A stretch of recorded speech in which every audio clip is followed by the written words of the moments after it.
कोकणातील प्रत्येक अपडेट जाणून घेण्यासाठी आजच माझे कोकणच्या सोशल मीडिया प्लॅटफॉर्मला लाईक, फॉलो आणि सबस्क्राईब करा। रत्नागिरी जिल्हा परिषदेच्या दिव्यांग सक्षमीकरण कार्यालयातर्फे जागतिक दिव्यांग दिनानिमित्त आयोजित दिव्यांग सप्ताहाचा समारोप कार्यक्रम उत्साहात पार पडला।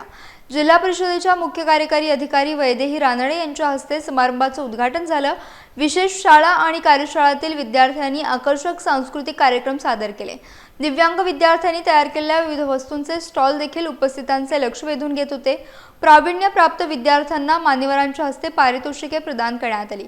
दिव्यांग हक्क अधिनियम 2016, शासकीय योजना, दिव्यांग वित्तीय महामंडळाच्या सुविधा तसेच दिव्यांगत्व रोखण्यासाठी उपाययोजना याबाबत माहितीपर व्याख्यानांचे आयोजन करण्यात आले। समारोप सोहळ्यास जिल्हा दिव्यांग सक्षमीकरण अधिकारी, विविध विभागांचे प्रमुख, विशेष शिक्षक, पालक, स्वयंसेवी संस्थांचे प्रतिनिधी आणि मोठ्या संख्येने दिव्यांग नागरिक उपस्थित होते।